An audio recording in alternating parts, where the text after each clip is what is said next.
صدقہ فطر کے بارے میں رہنمائی فرما دیں. صدقہ فطر کے بارے میں میں نے تفصیلی ویڈیو بھی ریکارڈ کرائی ہوئی ہے.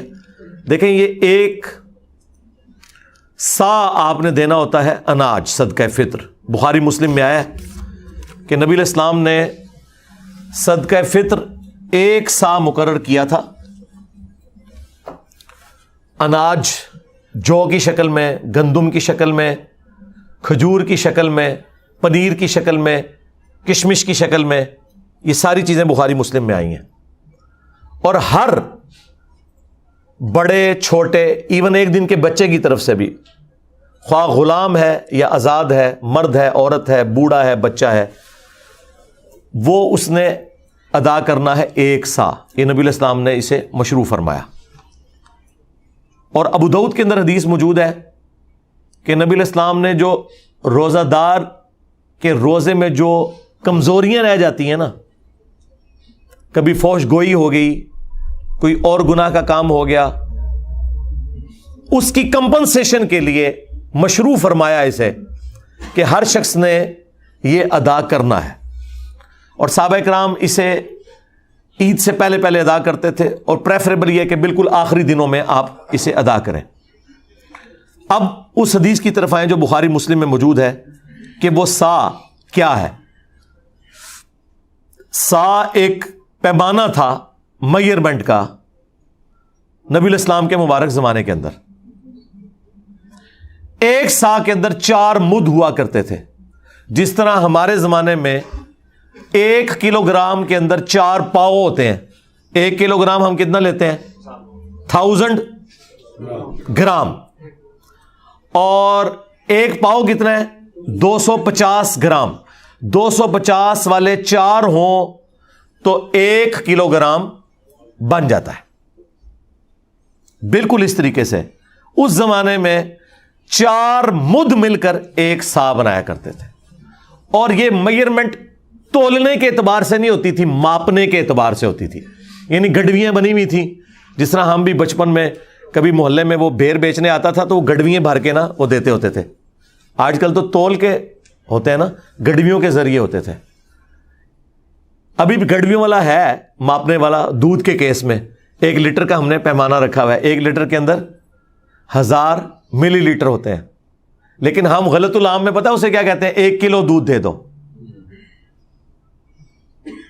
حالانکہ اگر آپ 1 کلو دودھ لے رہے ہیں تو وہ 1 لیٹر دودھ سے کم ہوگا، کیونکہ دودھ کا وزن پانی سے زیادہ ہوتا ہے.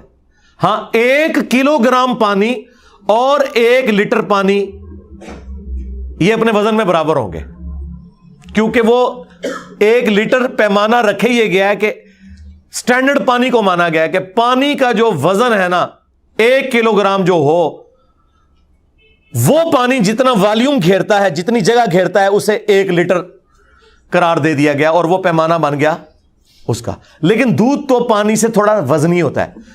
تو دودھ اگر آپ 1 کلو گرام لیتے ہیں نا، 1 کلو گرام دودھ، تو وہ آپ کو 1 لیٹر پانی یا 1 لیٹر جو دودھ ہونا چاہیے تھا اس سے کم پڑے گا، کیونکہ اس کا وزن زیادہ ہے، وہ پہلے ہی پورا ہو جائے گا.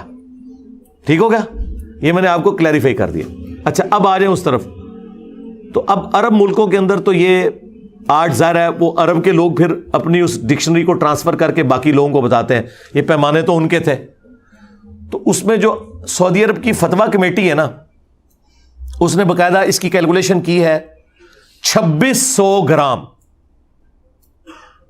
یہ فتویٰ کمیٹی نے جو ڈاکومنٹ نکالا ہے نا، ویسے تو اگر یہ پورا 2500 گرام ہوتا تو ہم کہہ دیتے 2.5 کلو، لیکن انہوں نے نکالا ہے اس کا 2600 گرام، یعنی 2.5 کلو کے اوپر 100 گرام. ایک کیلکولیشن یہ چل رہی ہے. ایک اور کیلکولیشن ہے جس میں ذرا پرانے زمانے کی ہے، وہ کنورژن کرتے ہیں نا، 2750 گرام بن رہا ہے، یعنی 2.25 کلو. اور ایک تیسری کیلکولیشن میں 2400 گرام بن رہا ہے، جس میں 1 مد 600 گرام کے برابر ہے، تو وہ 4 مد ایک ساتھ مل کے 2400. تو یہ 3 یعنی چل رہے ہیں 2400 گرام، 2600 گرام، 2750 گرام. یہ 2750 جو ہے یہ سیف سائڈ کے اوپر ہے, یہ 3.25 کلو ہے. ٹھیک ہے, تو 2750 گرام یعنی کہ 3.25 کلو یہ اپروپریٹ ہے.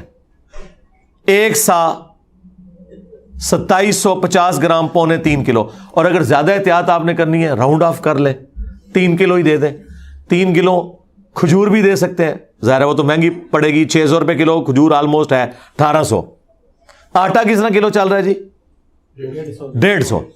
تو اگر آٹا لیں گے 300 تو 450 روپے بن جائے گا. ٹھیک ہے, کشمش لیں گے تو ہزاروں میں بنے گی, پنیر لیں گے ہزاروں میں بنے گی. اچھا یہ سب پھر وہ آپ نے 3.25 کلو یا 3 کلو سب کے لیے وزن ایک ہی ہے, ایک سا, کیونکہ بخاری مسلم میں ہے کہ ایک سا دیتے تھے اناج, اور پھر ساتھ یہ ہے کشمش, پنیر, کھجور, گندم, جو اناج ہے وہ سارے کا سارا اس میں آتا ہے. وزن وہی رہے گا 3.25 کلو یا راؤنڈ آف کر کے 3 کلو. اور یہ جو میں آپ کو یہ فگر بتا رہا ہوں یہ سنی اور شیعہ کے ہاں کامن ہے. ہاں مسلم شریف میں آتا ہے کہ حضرت معاویہ رضی اللہ تعالیٰ عنہ نے جہاں اور کئی معاملات کے اندر سنت میں اپنی رائے کو داخل کیا, اس میں بھی داخل کر دیا تھا. انہوں نے کہا تھا کہ جی ہمارے والی جو گندم ہے وہ اعلیٰ کوالٹی کی ہے, لہٰذا ہم آدھی گندم دیا کریں گے. تو ابو سعید خدری اس پہ ناراض ہوئے. انہوں نے کہا کہ میں جو چیز رسول اللہ سے سن چکا ہوں اور آپ کے حکم پہ عمل کر چکا ہوں, میں تو مرتے دم تک ایک سا ہی دیا کروں گا صدقہ فطر. تو شکر الحمدللہ ماموں پارٹی بھی ایک سا ہی دیتی ہے آج. ہاں وہ ماموں کے مطابق نہیں چل رہے بلکہ بخاری مسلم کے مطابق چل رہے ہیں. تو وہ آپ نے نصف سا نہیں کرنا کہ جی وہ والی گندم سستی ہے تو وہ والی مہنگی ہے. گندم جو آپ کھاتے ہیں وہ. اب اگر کوئی یورپ اور امریکہ میں ہے نا جناب, تو اس نے یورپ اور امریکہ کے ریٹ کے اوپر کرنا ہے. تقسیم بے شک پاکستان میں کرے لیکن کھارا تو وہاں سے ہے نا. یہ تو نہیں ہو سکتا کہ کھارا وہاں ہے اور کیلکولیشن یہاں کی نکالے گا وہ, نہ اس طرح نہیں ہو سکتا. ہاں قربانی کے جانور والا معاملہ ایک الگ ہے, وہ بھلے وہاں خریدے یا یہاں خریدے, وہ تو جانور پورا آپ نے لے لیا نا یا حصہ ڈال لیا, اور وہاں تو وہ پھر اس طرح کرنے بھی نہیں دیتے. لیکن یہ تو آپ نے جو خود کھاتے ہیں نا وہ آپ نے 3.25 کلو سیف سائڈ پہ رہتے ہوئے 3 کلو اناج آپ نے دینا ہے. تو اگر آپ آٹے کے مطابق کیلکولیشن کر لیں, اچھا یہ آٹا بھی 150 روپے کلو اس کے لیے جو 150 والا آٹا, اگر کوئی دیسی آٹا لے رہا ہے اور وہ اوپر ہے تھوڑا سا تو وہ اس اعتبار سے زیادہ ریٹ لگائے گا. ہاں دیسی کا ہے 150 ہے, چلے ٹھیک ہے. پھر سفید آٹا تو اس سے سستا ہوگا, ہاں تو 450 ہے 3 کلو کا, تو ٹھیک ہے 450 آپ کر لیں. اور اگر آپ افورڈ کر سکتے ہیں تو راؤنڈ آف کر کے 500 دیں, زیادہ دینے میں کوئی گناہ نہیں ہے, کم میں مسئلہ ہے. اور یہ آپ کے روزے کے اندر جو کمزوریاں ہیں نا ان کا کفارہ بنے گا, یہ ذہن میں رکھیے گا. اس کے بغیر آپ کے روزے قبول نہیں ہوں گے, ان کی کمزوریاں کمپنسیٹ نہیں ہوں گی. اور اگر اس دن بھی کوئی بچہ آپ کے گھر پیدا ہوا ہے نا, اگرچہ اس نے روزہ رکھنا ہے یا نہیں رکھنا, جو بچے روزہ رکھنے والے ہیں نہیں رکھنے والے, بوڑھے رکھنے والے نہیں رکھنے والے, ہر ایک کی طرف سے گھر کے سربراہ نے وہ دینا ہے. ہاں یہ ذہن میں رکھیے گا.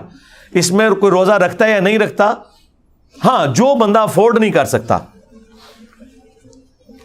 اس کے لیے کوئی نصاب نہیں ہے زکوٰۃ والا کہ ایک بندہ کہے کہ میں امیر ہوں گا تو ہی میں دوں گا. نہیں, ایک عام آدمی بھی دے گا. عام آدمی جو 2 وقت کی روٹی اپنی چلا رہا ہے اس کے لیے ایک صدقہ فطر کے برابر اللہ کی راہ میں خرچ کرنا کوئی مشکل نہیں, وہ دے گا. کس کو دے گا؟ اپنے سے زیادہ غریب لوگوں کو دے گا. اس میں جو امام شافعی نے تھوڑا سا غلو کیا اور اہل حدیث بھی حنفیوں کی ٹسل میں اس طرف چل پڑے کہ چونکہ احادیث کے اندر اناج آیا لہٰذا اس کے ایکویلنٹ پیسے نہیں نکالے جا سکتے. آپ کو پتا ہے یہ بات, اہل حدیث کہتے ہیں کہ اگر کسی نے 2.5 کلو یا 3.25 یا 3 کلو اناج کے پیسے دے دیے تو اس کا صدقہ فطر ادا نہیں ہوگا. حنفی کہتے ہیں نہیں, پیسے بھی دے سکتے ہیں اور آپ اناج بھی دے سکتے ہیں. میرا موقف امام حنیفہ کے ساتھ ہے. یہ جو اہل حدیث نے مسئلہ کھڑا کیا اور امام شافعی سے مستعار لیا حنفیوں کی ٹسل میں, یہ بالکل باطل ہے. مجھے بتائیں اب جتنی آبادی ہو چکی ہوئی ہے, اگر آپ اسے راشن میں ٹرانسلیٹ کرنا شروع کر دیں پھر تو مدرسوں اور مسجدوں کے باہر لا کے بڑی بڑے ٹرک اور کنٹینر کھڑے کرنے پڑیں گے. یہ پاسبل ہے آج کے دور کے اندر. اور پھر جن مولویوں کو آپ مسجد میں جاتے ہوئے پیسے دے رہے ہیں ان سے پوچھیں کہ یار تم نے اتنا جو یہ اکٹھا کیا ہے پیسہ, بعد میں راشن لیتے ہو پھر اس کا؟ ہو سکتا ہے آپ کو کہہ دیں ہم لیتے ہیں, لیکن لیتے کوئی نہیں ہوں گے. کون لے گا یار؟ لاکھوں روپے کے تو انہیں بڑے بڑے کنٹینر گندم کے اور وہ آٹے کے لینے پڑیں گے, اور بوریاں, پھر اس کو تقسیم کرنے کا تکلف کون اٹھائے گا؟ اور یہ آٹا اتنا نہیں ہے کہ یہ خود کھا لیں, کتنا کھائیں گے؟ یہ تو سینکڑوں سال تک کھاتے رہے تو جتنا انہوں نے اکٹھا کیا ختم نہیں ہونا. اور بس وہ پیسے لگا رہے ہیں اپنی گاڑیوں کے پیٹرول کے اوپر اور اپنے گھر کے بجلی کے بلوں کے اوپر. تسی خوش ہو, صدقہ فطر ادا کرتا ہے, تسی ہوندے رہو خوش. تو یہ باطل مسئلہ ہے, اور اس میں میں علمی ان کو اینٹی وینم اور الزامی جواب دیتا ہوں کہ زکوٰۃ جو ہے وہ آپ کی دولت کا 40واں حصہ ہوتا ہے, آپ نے ہر سال نکالنی ہے 2.5%. تو مجھے بتائیں, کیا ہم سونے کی زکوٰۃ جب نکالتے ہیں تو اس سونے کو توڑوا کے اس کا 40واں حصہ دیتے ہیں یا اس کے برابر کرنسی دیتے ہیں اللہ کی بارگاہ میں؟ کرنسی. ادھر کبھی کسی اہل حدیث نے نہیں کہا کہ جی نہیں وہ سونے کے بدلے سونا ہی دینا ہوتا ہے کیونکہ زکوٰۃ تو سونے کے اوپر ہے اور سونا نکالنا ہے, چاندی کے بدلے چاندی نکالنی ہے. وہاں تو کوئی نہیں کہتا. وہ کیا کہتے ہیں جی ایکویلنٹ ہی ہے جی اس کے, ہاں ایکویلنٹ ہی ہے اس کے. تو یہ بھی ایکویلنٹ ہے. ایک غریب آدمی کو آپ راشن ڈلوا دیں, ایک غریب آدمی کو راشن کے پیسے دے دیں, یہ ایکویلنٹ ہے صدقہ فطر کے بھی. اور اس طریقے سے قرآن میں جو ہے کہ روزہ چھوڑنے کا جو فدیہ آپ نے دینا ہے ایک وقت کا ہی کھانا ہے. وہاں پہ میں حنفیوں کے ساتھ نہیں ہوں, حنفی کہتے ہیں 2 وقت کا کھانا ہے, خود سے انہوں نے دین میں داخل کیا ہے. وہاں اہل حدیث کا موقف ٹھیک ہے. دیکھیں ہم تو بیلنس چلتے ہیں, جس کی جو بات درست ہے اس کو صحیح کہتے ہیں. کہ قرآن میں جب آیا نا کہ آپ نے روزے کے بدلے فدیہ دینا ہے, تو قرآن کو کوئی آر نہیں تھی یہ کہنے میں کہ 2 وقت کا کھانا. آج کل تو بھائی 3 وقت کا کھانا ہے, ہم تو 3 وقت کھاتے ہیں عموماً. تو قرآن نے کہا کہ آپ نے مسکین کو فدیہ دینا ہے جو اوسطاً تم کھاتے ہو. تو اس کا مطلب ایک عام آدمی بھی, ایک گورا بھی پہلی دفعہ جب قرآن پڑھے گا نا تو اس کا مطلب یہی لے گا کہ ایک مسکین کو 1 وقت کا کھانا کھلانا ہے. حنفیوں کا 2 وقت کا کھلانا باطل ہے کیونکہ آج کل تو ہم 3 وقت کھا رہے ہیں. پھر ہر زمانے کا, ہر علاقے کا اپنا کلچر ہے. وہ بات ٹھیک ہے کہ ایک کھانے کے ایکویلنٹ, خواہ اسے کھانا کھلا دیں مسکین کو, خواہ اسے اتنی رقم دے دیں. اور یہی موقف تمام کفاروں کے لیے ہے, وہ 60 مسکینوں والا ہو, خواہ وہ 1 مسکین والا ہو, سب کا ایکویلنٹ یہ ہے کہ آپ پیسے بھی دے سکتے ہیں اور کھلا بھی سکتے ہیں.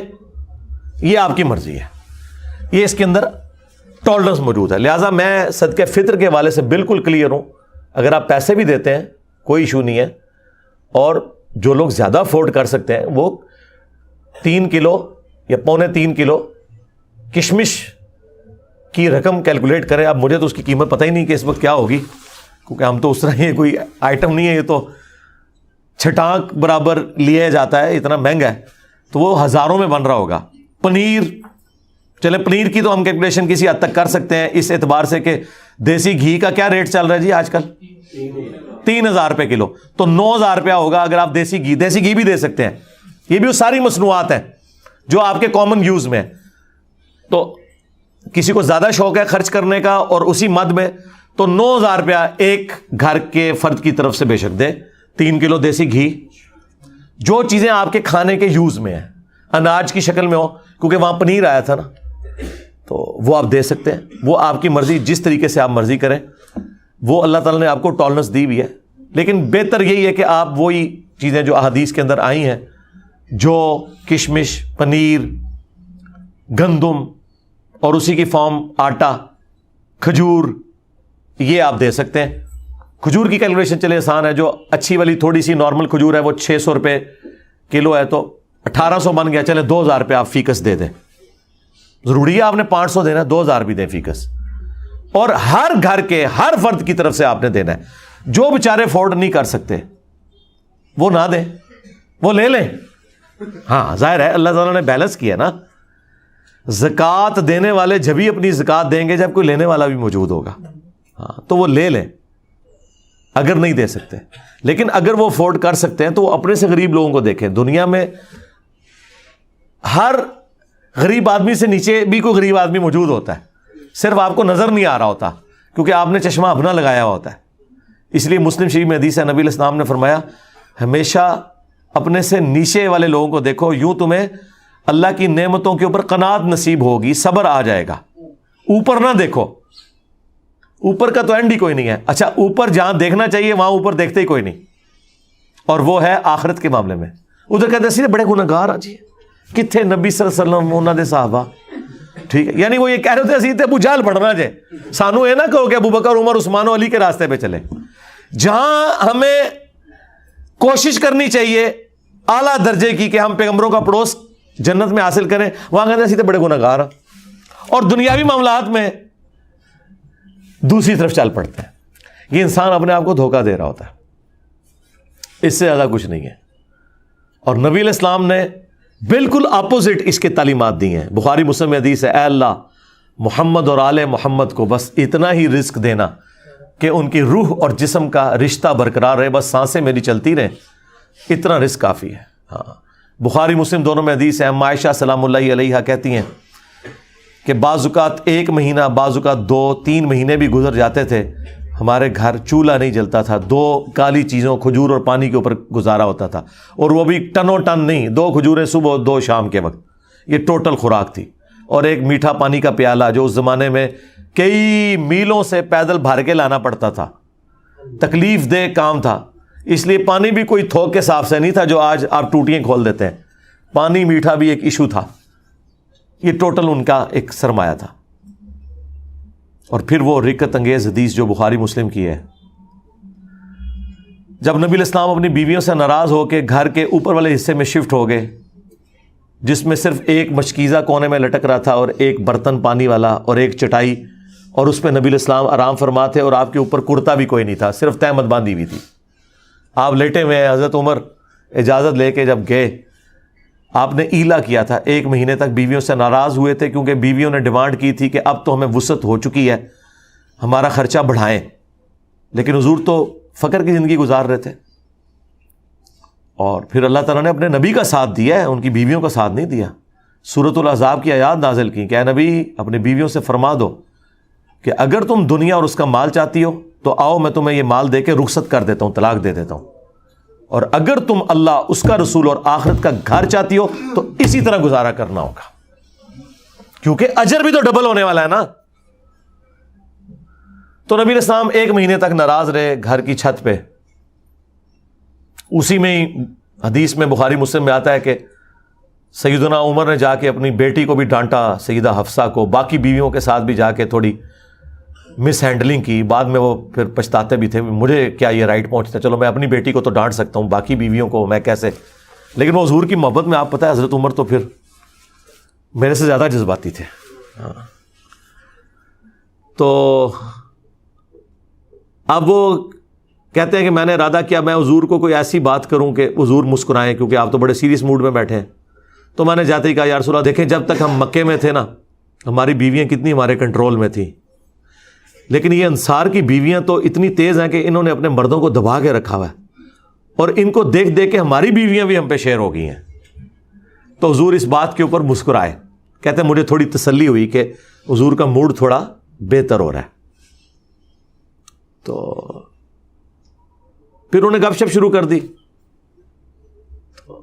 پھر نبی علیہ السلام کی جب وہ حضور پھر اٹھ کے بیٹھے جب, تو آپ کے کندھے کے اوپر چٹائی کے نشان تھے, اوپر کرتا بھی نہیں تھا, یا اگر چادر تھی تو چادر تو پھر اس طرح لی جاتی ہے تو احرام کی شکل میں بعض اوقات تو وہ نشان. حضرت عمر نے رونا شروع کر دیا کہ یا رسول اللہ آپ اللہ کے رسول ہیں اور آپ کی یہ حالت ہے, اور کیسر و کسرا دنیا کے مزے لوٹ رہے ہیں, اور آپ اللہ کے پیغمبر ہو کر دنیا اور آخرت میں انسانیت کے سردار ہو کر آپ کی حالت ہے. تو نبی علیہ السلام نے ایک جملہ بولا, بڑا سخت جملہ تھا. آپ نے فرمایا لگتا ہے عمر دنیا کی حقیقت ابھی بھی تم پر نہیں کھلی. باقی بابے تو شاہی کوئی نہیں, تبھی تو یہ نذرانے بٹور رہے ہیں. حضرت عمر پہ تو پھر بھی کھل گئی یہ جملہ سن کے, ان پہ آج تک نہیں کھلی. آج تک آپ کے چندے بٹور رہے ہیں, آپ کے چندوں کے اوپر عیاشیاں کر رہے ہیں, اور آپ کہتے ہیں ہمیں کچھ دیں گے, آپ ان کا چندہ بند کریں گے روڈوں پہ آ جائیں گے. ہاں وہ کہنے سے نا بابا جی کے لور ایک بابا پال رہے ہیں, میں کہ بابے کا چندہ آج بند کرو, انہاں مزاراں تے کتے پھرن گے, صفائی کرنے والا بھی نہیں تانوں لبے گا. ہاں لنگر کھوانا دور دی گل, کتے پھرن گے اتنے. نبی علیہ السلام نے فرمایا لگتا ہے عمر ابھی بھی دنیا کی حقیقت تم پر نہیں کھلی، کیا تم اس بات پہ راضی نہیں ہو کہ کیسر و کسرا یعنی رومنز اور پرشینز کے بادشاہ دنیا کے مزے لوٹیں اور ہم آخرت کی سعادت لوٹیں؟ سرکار یہ جملے پھر حضرت عمر نے ایسے پلے باندھے ہیں کہ اپنے دور خلافت میں نہ حرام کھایا ہے نہ کسی کو کھانے دیا ہے، ہاں ٹنڈ کے رکھا ہے۔ اسی لیے حضرت عمر کی وفات کے بعد فتنے شروع ہیں۔ انہوں نے بنو امیہ کو چھپانے کے لیے کہا کہ حضرت عثمان کی وفات فتنوں کا آغاز ہے، نہیں، حضرت عمر کی شہادت۔ بخاری مسلم میں حدیث ہے میری امت اور فتنوں کے درمیان دروازہ عمر ہے، جب یہ دروازہ توڑ دیا جائے گا تو امت پہ فتنے شروع ہو جائیں گے۔ اور وہ فتنہ یہ تھا کہ حضرت عمر کی زیرو ٹالرنس تھی، یعنی کہ مجھ سے زیادہ سخت تھے، وہ نہ حرام کھاتے تھے نہ کھانے دیتے تھے، زیرو ٹالرنس تھی، مینجمنٹ بڑی اسٹرانگ تھی۔ حضرت عمر کی شہادت کے بعد وہ معاملات اس طریقے سے strictly managerial point of view سے نہیں چل سکے، اس لیے حضور نے فرمایا تھا کہ میری امت اور فتنوں کے درمیان دروازہ عمر ہے۔ اور حضرت عمر نے خود کہا کہ وہ فتنہ جو سمندر کی موجوں کی طرح اس امت پہ آئے گا وہ حضرت عمر خود تھے، ان کی وفات کا ہونا، ان کی شہادت کا ہونا۔ اور بخاری مسلم میں الفاظ ہیں، حذیفہ بن یمان رازدار رسول یہ حدیث بیان کر رہے ہیں کہ وہ دروازہ توڑا جائے گا، کھولا نہیں جائے گا، یعنی حضرت عمر کو قتل کیا جائے گا۔ اور میرے نزدیک تو حضرت عمر کے قاتلین بھی بنو امیہ ہیں، اس کے بینیفیشری بھی، اور ان کو لانچ کرنے والے بھی یہ بنو امیہ ہی ہیں، یہ الگ سے ایک ٹاپک ہے۔ صلو علی محمد وآل محمد، اللہم صلی علی محمد وعلی آل محمد واصحاب محمد وازواج محمد اجمعین الی یوم الدین۔